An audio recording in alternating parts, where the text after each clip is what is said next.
ગઈકાલે ભાજપની સરકારે ગાંધીનગરથી એક કૃષિ મજાક પેકેજની જાહેરાત કરી છે।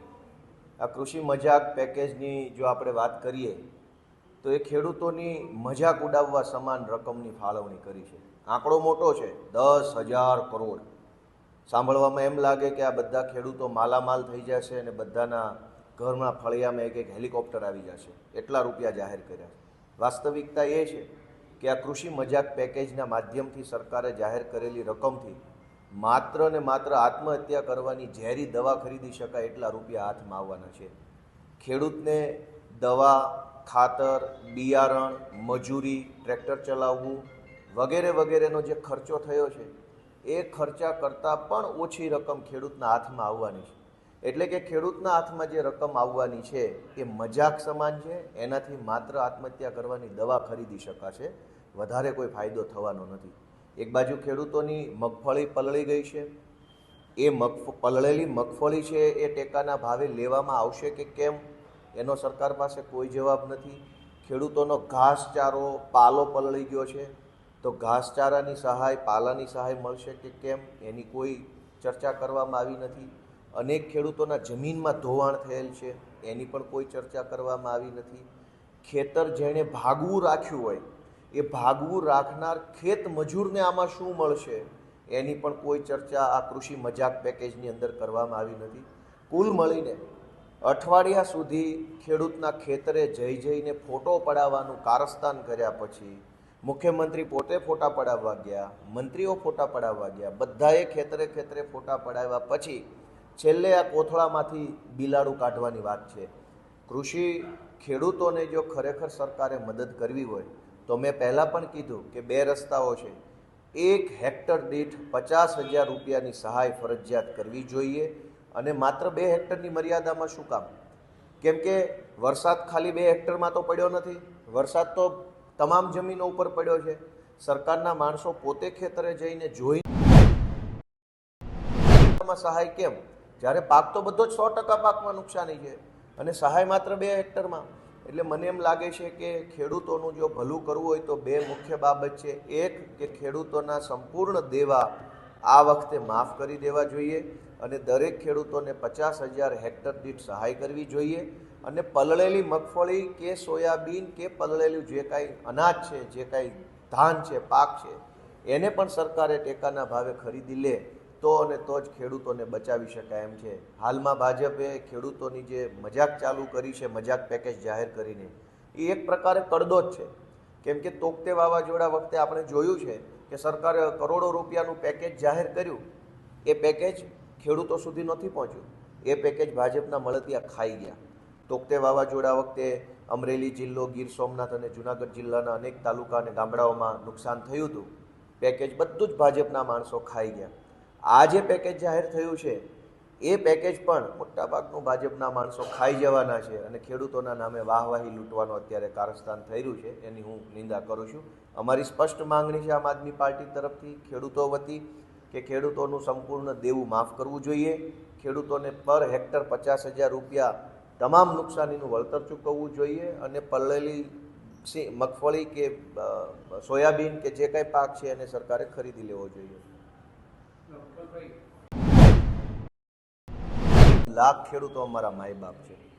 આપના આખા ગુજરાતના ગામડે ગામડે જે ખેડૂતો અને ખેત મજૂરો છે એ અમારા બાપ છે। અમે એને નમન કરીએ છીએ અને અમે એમના દીકરા છીએ અને એમના માટે લડીએ છીએ। એ કહેવામાં અમને કાંઈ શરમ નથી। કોંગ્રેસવાળા ભલે કે આપને આપના બાપ, અમારા બાપ છે, આ ખેડૂતો અમારા બાપ છે અને અમને કહેવામાં ગર્વ થાય છે, અમને કોઈ શરમ નથી। અમારા બાપ છે, અમે એમના છોકરા છીએ અને અમે એમના માટે લડશું જે લડવું પડે, એમાં શું ખોટું છે? કોંગ્રેસવાળાના પેટમાં તેલ રેડાતો હોય તો હજુ વધુ રેડાય। અમે અમારા માય બાપ ખેડૂતો અને ખેત મજૂરો માટે લડતા રહીશું। ક્યાંક ખેડૂતોના મત જે કોંગ્રેસના કહેવાય છે અત્યારે સરકી રહ્યું હોય આપ તરફ, એના માટે આ નિવેદન આવ્યું એવું લાગે છે? હવે એ તો એ જાણે, અમે તો કંઈ કોઈને એમ કહેતા નથી કે કોંગ્રેસને દેજો કે ભાજપને દેજો કે અમને દેજો। અમે તો કડદો થતો હોય તો કડદાનો વિરોધ કરીએ। ટ્રાન્સમિશન લાઇનોના નામે ખેડૂતોની જમીન પડાવી પાડવામાં આવતી હોય તો અમે એનો વિરોધ કરીએ છીએ। મંડળીઓની અંદર, ડેરીઓની અંદર ભાવ ફરક ખેડૂતોને ન આપવામાં આવતો હોય તો અમે એની લડાઈ લડીએ છીએ। ટીપીના નામે જમીન પચાવી પાડવામાં આવતી હોય તો અમે એની લડાઈ લડીએ છીએ। અમે એમ નથી કહેતા કે આને મત દેજો અથવા આને ન દેતા. અમે તો ખેડૂતોનો જે મુદ્દો છે એની ઉપર લડવાવાળા માણસો છીએ. અમે લડીએ છીએ, અમારા માય બાપ ખેડૂતો જોઈ રહ્યા છે અને એ નિર્ણય કરશે. એમાં કોંગ્રેસ કે ભાજપે રઘવાયા થવાની કાંઈ જરૂર નથી. એમણે ક્યાં આટલી બધી ફ્રસ્ટ્રેશનમાં કે એટલી બધી ટેન્શનમાં આવવાની જરૂર. જેમ અમે ખેડૂતોના જમીનના મુદ્દે, પાણીના મુદ્દે, દવાના મુદ્દે, ખાતરના મુદ્દે, ટેકાના ભાવના મુદ્દે, વળતરના મુદ્દે લડાઈ લડીએ છીએ, એમ બધી પાર્ટીઓ લડવા લાગે. ખેડૂતો નક્કી કરશે જ્યારે ચૂંટણી આવશે ત્યારે. પણ ખેડૂતોના મુદ્દે લડવાના બદલે કોંગ્રેસ અમારે હારે લડે છે. લ્યો બોલો, હજુ તો હું જીત્યો એને 4 મહિના નથી થયા, તો આખી કોંગ્રેસ પાર્ટી મારા ઉપર ચડી બેઠી છે. કાંઈ વાંધો નહીં, ભગવાન એને સુખી રાખે એવી મારી પ્રાર્થના છે. જય હિન્દ. આજે મારે વાત કરવી છે ખેડૂતો માટે ભાજપ સરકાર દ્વારા જે રાહતનું પડીકું જાહેર કરવામાં આવ્યું છે, જેમાં હવા ઝાઝી અને માલ ઓછો છે. આ વાત મારે એટલા માટે બોલવી પડે છે કે આંકડો વાંચતા તો આપણને એમ લાગે કે ઓહો 10,000 કરોડનું રાહત પેકેજ જાહેર કરવામાં આવ્યું છે. પણ આ 10,000 કરોડના પેકેજને જ્યારે તમે નુકસાન જે ખેડૂતોને થયું છે, આ નુકસાની સાથે જ્યારે તમે ભાગાકાર કરો છો ને, ત્યારે ખેડૂતોને કંઈ મળતું નથી. ખાલી ને ખાલી હેક્ટર દીઠ 22,000 રૂપિયાનો આંકડો આવે છે.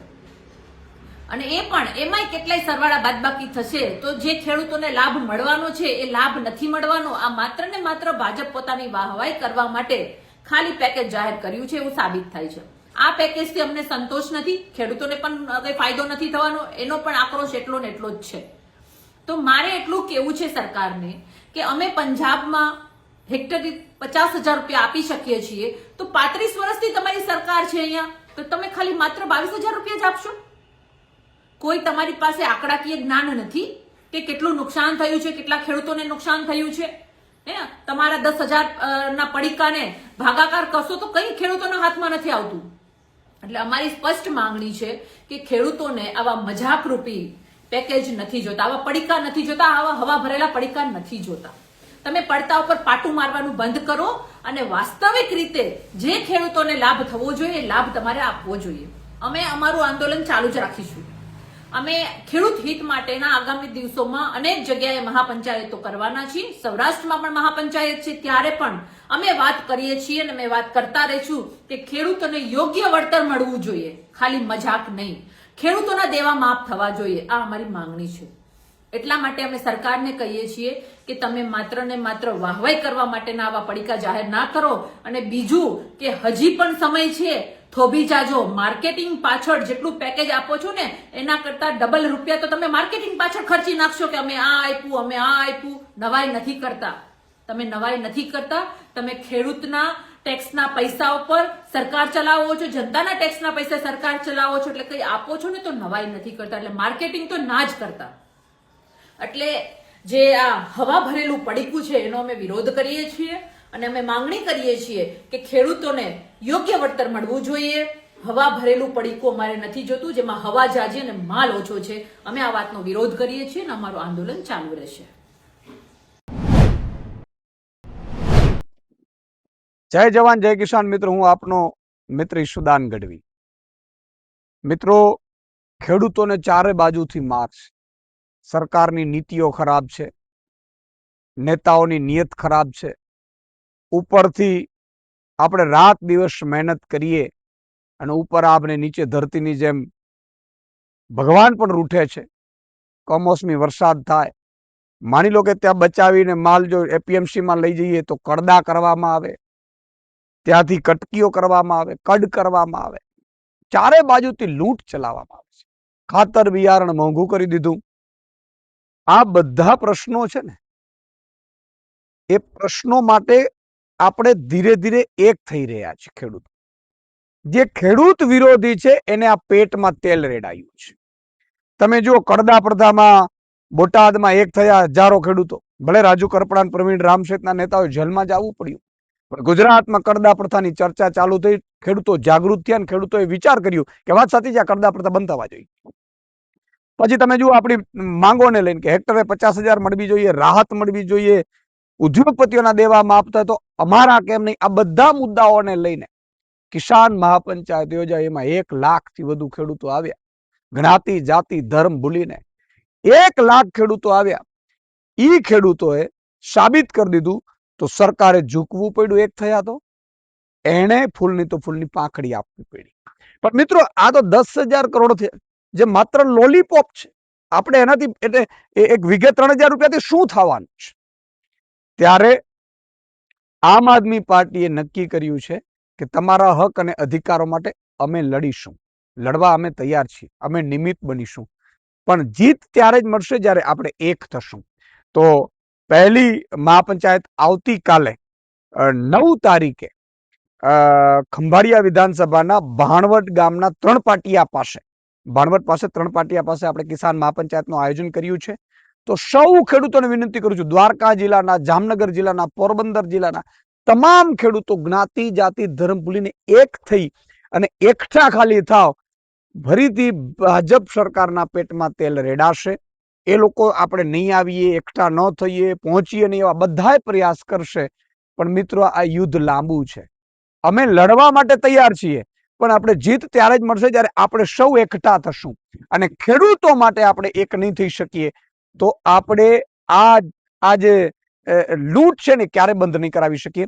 તો મારી વિનંતી છે, આવતીકાલે 9 તારીખે ભાણવડ પાસે 3 પાટિયા પાસે બપોરે 3 થી 3:30 ની વચ્ચે હજારો ખેડૂતો એક થાય અને કિસાન મહાપંચાયતનું આયોજન છે, એમાં હાજરી આપો એવી મારી વિનંતી છે.